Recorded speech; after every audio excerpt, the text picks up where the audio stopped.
네, 이 도표를 한번 잘 이해해 보세요. 이 동그라미는 공평 이렇게 표현했어요. 사실 직역하면은 정의, 공의 이렇게 번역할 수도 있어요. 이 동그라미에 있는 건 공의예요. 하나님은 공의를 행하시는 하나님이시죠. 그쵸? 맞습니까? 하나님은 공의를 행하시는 하나님인데 이 밖에 원 밖에 있는 거는 공의가 아니에요.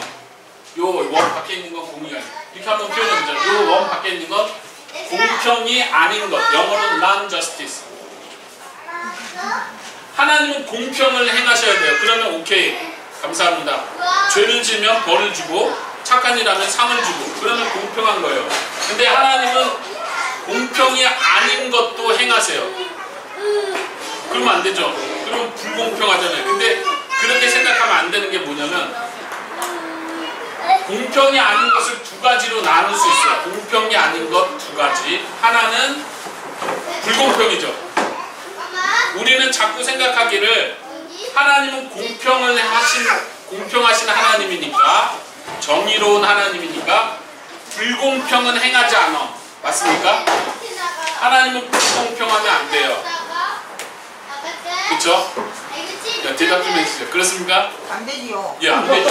이거는 불공평이에요. 안 돼. 그런데 이쪽에는 뭐가 있냐면 자비가 있어요. 자비를 베풀어 주시는 거예요. 자비는 공평이 아니에요. 그쵸? 자비는 공평이 아니에요. 그렇지만 자비는 불공평도 아니에요. 이해하십니까? 우리가 자꾸 생각해요. 자비를 베풀면 이건 불공평하다고 생각해요. 이거 아니잖아요. 이 도표가 이해되십니까? 절에서도 부처님이 말하면 자비를 행하는데 자비롭지 않은 것은 불공평이라고 하거든요. 그 말 뜻도 지금 거기에 공평한 가운데 들어가요. 거기에서 말하는 자비와 불공평은 똑같은 그럼 좀 이해되시겠네요. 네. 아까 그래서 제가 예를 들 때 그 두 강도에 대한 얘기를 들은 거예요. 내 딸을 죽인 범인인데 내가 이 사람을 용서했어요. 용서한 건 자비죠. 그럼 이 사람을 용서 안 한 건 불공평인가요? 그게 아니란 얘기예요. 이 사람에게 용서를 안 한 건 공평한 거예요. 그쵸? 자꾸 우리는 이 사람하고 이 사람을 비교하니까 불공평하다고 하는데 그거는 불공평의 개념이 아니에요. 다시 내가 이 사람을 용서해 줬으니 그건 자비를 베푼 거예요. 그리고 이 사람을 용서 안 해준 건 공평하게 대한 거예요. 이 사람은. 왜냐하면 죄에 대해서 공평하게 대가를 줬으니까 공평한 거예요. 만약에 하나님께서 이 세상의 모든 사람을 공평하게 대하시면 착한 사람 천국 가고 나쁜 사람 지옥 가는 게 아니고 공평하게 대하면 모두가 지옥 가는 게 공평한 거예요. 여기서부터 출발해야 돼요. 이해되십니까? 공평이라는 개념. 다 이제 사람들이 다 태어나서 죄 가지고 왔으니까. 예, 예, 그쵸. 근데 우리는 생각하기를 도토리 키재기라고 표현하죠. 다 죄가 있긴 한데 이 사람은 죄가 조금이고 이 사람은 죄가 더 많고 그러니까 죄가 조금인 사람을 천국 보내주세요. 이렇게 말할 수는 없다는 얘기예요. 지옥에는 죄가 많든지 죄가 적든지 죄가 하나라도 있는 사람은 지옥에 가는 거예요. 그것이 하나님의 심판이고 그것이 하나님의 공평이에요. 다시 말해서 하나님이 공평하게 대하시면 모든 사람은 지옥을 가야 맞습니다. 그럼 천국 가는 사람은 자비를 받은 거죠. 그거를 그레이스, 은혜라고 말하는 거죠. 은혜를 받은 사람만 천국 가는 거예요. 착한 사람이 천국 가는 게 아니고 은혜를 받은 사람이 천국에 가는 거예요. 그러니까 천국에 간 사람이 말하기를 나는 세상에 살아갈 때 착하게 살았으니까 천국 왔어 라고 말하면 안 되는 거예요. 착하게 살았어도 죄가 더 많아요, 사실. 그러니까 본래는 지옥 가야 돼요, 나도.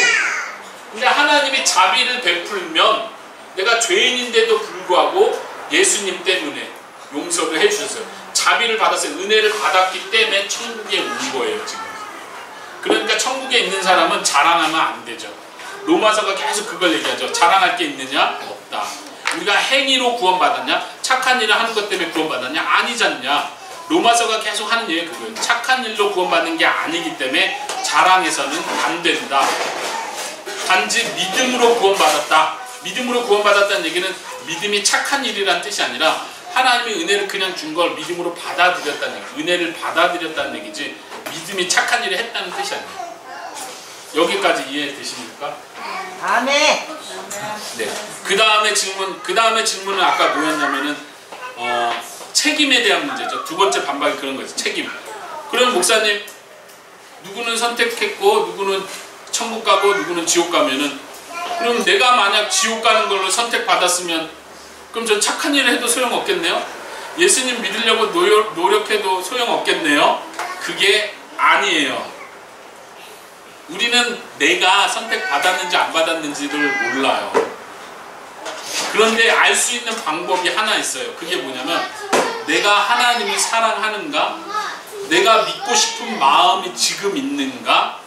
그게 하나님이 선택했다는 증거예요. 증거. 근데 내가 네가 때려지요. 그렇습니까? 감사합니다. 그러니까 아까 제가 다시 말하죠. 하나님이 먼저 1번은 하나님이 선택한 거예요. 그 다음에 이 사람 마음속에 무엇을 주냐면 은혜를 줘가지고 이 사람이 착하게 살 수 있는 마음을 계속 주는 거예요. 하나님을 찾으려는 마음도 계속 주고 막 나쁜 마음이 들고 싸우고 또 화가 나기도 하는데 충전기 저기 사무실 안에 있어. 사무실 안에 있어. 자, 다시 하나님께서 먼저 선택하고 그 사람에게 착한 마음을 주는 거예요. 마음을 준다는 얘기를 설명해 볼게요. 다시 말하면 여기 두 사람이 있어요. 두 사람이 있는데 둘 다 나쁜 사람이에요. 모든 사람이 죄인이라고 할 때 그런 뜻이에요. 두 사람이 모두가 나쁜데 한 사람은 은혜를 안 받았어요. 그래서 그냥 나쁜 대로 사는 거예요. 싸우면은 이 화가 끝까지 밀어붙이는 거예요. 나쁜 마음 품기 시작하면 세상에서 자기가 억울한 일 당하면 더 나쁜 마음이 생겨요. 나도 복수할 거야. 저 사람이 나를 약 올렸어요. 그럼 내가 더 욕하게. 왜냐면 본래 내 속에 죄가 있는데 그 죄가 자꾸 이렇게 일어나는 거예요. 마치 컵 속에 뚜정물, 흙 물이 있으면 오래 놔두면 밑에 가라앉잖아요. 그 위에는 깨끗한 물처럼 보이는데 젓가락으로 이렇게 하면 어떻게 돼요? 더러운 물이 이렇게 올라오잖아요. 사람이 꼭 그런 거예요. 모든 사람이 죄가 이 속에 있는데 가만히 있을 때는 몰라요. 다 착해 보이는 거예요. 근데 이제 막 약 올리기 시작해. 네가 잘났냐? 네 돈 많이 벌었냐? 네 못생겼다. 막 이러면은 이렇게 올라오는 거죠. 그런데 은혜를 받은 사람, 선택을 받은 사람은 똑같이 죄가 있는데 이게 올라오려고 할 때 하나님이 못 올라오게 막아준다는 얘기예요. 그게 은혜예요. 그러니까 조금 더 착하게 사는 거예요. 남들이 볼 때. 그렇다고 이 사람이 죄가 없어요? 죄가 없는 게 아니에요. 하나님이 착한 마음을 준다는 게 나쁜 마음이 싹 없어지고 착한 마음만 딱 들어오는 게 아니에요. 예수님 믿는 사람이 완벽하게 착한 것도 아니고 다른 사람보다 완전히 더 착한 것도 아니잖아요. 예수님 믿는 사람도 똑같이 죄가 있어요. 근데 단지 하나 은혜를 받아가지고 나쁜 마음이 올라올 때 하나님이 막을 수 있게 도와주시는 거예요. 이게 성령님이 해주시는 일이에요. 그러니까 천국 가는 그 순간까지 나 하나님 안 믿어 하고 뛰쳐나가지 않아요. 뛰쳐나갈 것 같았는데 또 다시 돌아오는 거예요. 하나님 앞에. 이해되십니까? 책임? 예수님 하나님께 선택을 받은 사람은요 하나님을 더 사랑하게 돼서 하나님 앞에 더 착하게 살려고 노력하는 거예요. 감사가 이 사람 속에는 있어요. 감사가 너무 많아서 착한 일을 더 하려고 하는 거예요. 내가 받은 사랑이 너무나 커서 다른 사람 더 도와주는 거예요. 제가 목사가 우리 외국 사람들 보고 다문화 가정 보면 막 사랑을 베풀어요. 사모님도 그러고. 제가 본래 착해서 그런 게 아니고 이해하셔야 돼요. 저 목사님은 착하게 태어났어. 이렇게 생각하면 안 돼요. 저도 죄가 있고 나도 억울한 거 못 참고 나도 기분 나쁜 막 화를 막 내는 사람이에요. 그런데 하나님의 사랑을 생각하면 생각할수록 내가 이렇게 살면 안 될 것 같아. 내가 선택을 받았는데 내가 값없이 사랑을 받았는데 이렇게 살면 안 될 것 같으니까 또 노력하는 거예요. 선택받았기 때문에. 이게 먼저라는 거예요. 뭐가 먼저냐가 중요해요. 사람들은 자꾸 생각하기는 내가 착하니까 선택해줬다. 그럼 하나만 예. 그 교회 다니고 나서 후에 그 하나님이 선택하는 건 아니죠? 예, 그쵸. 하나님이 선택한 건 우리가 태어나기 전이라고 지금 로마서 9장에서 말해요. 태어나기 전에, 우리가 착한 일 나쁜 일을 하기 전에. 어떤 사람은 생각하기에는 하나님이 알고 있었다. 이 사람이 착하게 살지 나쁘게 살지 예수님을 잘 믿을지 안 믿을지 알고 있었기 때문에 선택했다 하는데 그건 아니에요. 우리가 어떤 일도 하기 전에 선택을 먼저 하고 그 선택을 한 사람에게 계속 은혜를 베풀어 주시는 거예요.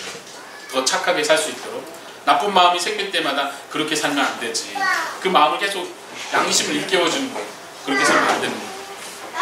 막 화가 나가지고 내가 도저히 못 참겠다. 나는 이 더러운 세상 다 죽이고 나도 죽이고 이렇게 극단까지 가지 않도록 막아주신다는 거예요. 오케이, 여기까지. 질문 있는 사람 좀 더 질문해 주세요. 영호 형제님 질문. 지금이 마지막 기회입니다. 에드워드 씨는 많이 이해됐어요? 오늘 많이 이해되셨어요? 감사합니다. 네. 저는 이 말을 하고 싶어요. 네. 태양이는 태어난 지 이제 3년밖에 안 됐는데 그렇죠? 태양이가 태어나기 전부터 이미 선택되었어요. 예. 어떻게 알죠? 그건 하나님께서 이미 선택하셨다고. 몇천 년 전부터 이미 선택하셨다고. 예. 그걸 어떻게 알죠? 이미 그것이 구원의 확실입니다. 그거를 아셔야 돼요. 우리는 100% 확신할 수는 없어요. 목사님도 모르는 거고 아빠라고 해도 모르는 거고. 그러나 한 가지 믿음으로 태양이를 키우시면 돼요. 복음을 알려주시고 예. 태양이를 위해서 기도해주시고 하나님이 태양이를 위해서 믿음의 아빠를 붙여줬다는 것 자체가 벌써 복을 줬다는 증거예요. 아까 말한 것처럼 우리가 교회에 왔다는 것 자체가 하나님이 우리를 사랑한다는 증거예요. 보세요. 우리 오늘 한씨 옆에 오랜만에 왔잖아요. 어떤 사람은 교회 오세요. 교회 한번 오세요 해도 끝까지 안 와요. 모르죠. 그 사람은 10년 뒤에 교회 갈지는 모르지만 어떤 사람은 마음속에 오늘 교회 가고 싶다. 오늘은 왠지 기도하고 싶다. 오늘은 왠지 하나님이 나를 사랑해 주는 것 같다. 이런 마음이 들어요. 그게 하나님의 은혜라는 거예요. 제가 하나만 예. 말해볼게요. 네, 말해보세요. 저는 교회 끝까지 마음대로 다니지 않으라고 했거든요. 예. 근데 결코 교회 다니게 그렇죠. 모르겠죠? 모르겠어요. 모르겠죠. 그게 하나님이 하셨다는 증거예요. 우리도 선택을 해요. 내가 교회 갈지 안 갈지 내가 선택하는 거잖아요. 오늘 교회 올까 안 올까 여러분이 선택했잖아요. 누가 막 떠밀려서 왔네. 아니면 나 아무 생각 없었는데 하나님이 교회 가게 이렇게 했나요? 이렇게? 그거 아니잖아요.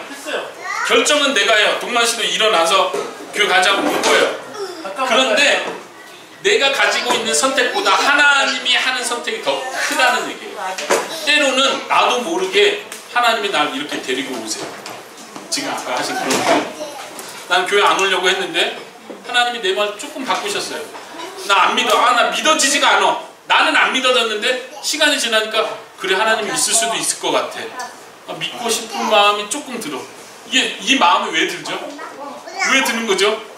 하나님이 준다는 얘기예요. 그런 마음. 그게 은혜예요. 우리가 은혜를 받았다는 증거예요. 탄시가 뭐 깨달은 것 같은데.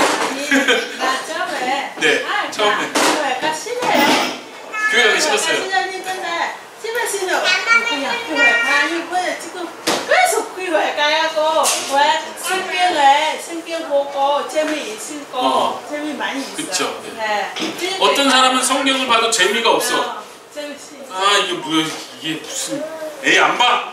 근데 어떤 사람은 재밌네. 그래서 그런 마음이 드는 게 하나님이 도와주신다고 여러분들 믿으셔야 돼요. 그러니까 정말 예수님을 믿는 사람은요 자랑하면 안 돼요. 나 예수님 위해서 열심히 봉사했고요. 나 예수님 믿으려고 노력 많이 했고요. 기도 많이 했고요. 나 성경책 읽으려고 많이 했고요. 막 이 자랑하면 안 된다는 얘기예요. 왜냐면 그 마음을 하나님이 준 거예요. 하나님이 안 주면은 우리가 그걸 못 한다는 거예요. 우리는 죄가 있기 때문에 본래 그냥 놔두면 죄 지으려고 막 돌아다녀요. 우리가 좋아하는 거 그냥 막 하고 다니면서 죽을 때까지 그거 하고 싶어 하지 하나님이 안 도와주면 하나님이 도와주셨기 때문에 우리가 지금 그럼 네. 이제 그 하나님을 선택하시면 네. 그 성경을 안 봐도 믿음은 생기나요? 아니요. 성경이 가르쳐주는 게 하나가 있는데 뭐냐면 믿음은 말씀을 들음에서 나온다. 이렇게 설명해요. 믿음이 어디서 생겨요? 가만히 있는데 갑자기 뿅 이렇게 하지 않아요. 뭔가 들어야 돼. 누구한테 전도를 듣든지 내가 성경을 읽든지 설교 말씀을 듣든지 누군가 말해주는 사람이 있어야 우리가 믿음을 가질 수 있어요. 아까 태양이 얘기했는데 태양이 아빠가 계속 설명해줘야 돼요. 우리 진이도 지금 2살, 3살 때부터 계속 예수님 얘기해줘요. 진이야, 예수님이 너 사랑한다. 너도 예수님 잘 믿어야 된다. 기도해줘. 못 듣는 것 같지만 계속 말해주는 거예요. 누군가는 말해줘야 돼요. 저절로 하나님이 선택받은 사람 저절로 믿음이 생기겠지. 저절로 천국 가겠지. 그러지 않아요. 사람을 통해서 전도. 그래서 우리가 전도해야 되는 거예요. 전도해야 되는 거예요. 네, 우리 은총이 말씀하세요. 오늘 은총이가 많이 은혜를 받은 것 같은데. 은총이는 왜 울었어요 오늘? 네? 오케이, 질문 없으면 여기까지 하겠습니다. 감사합니다. 아이고 잘했어요.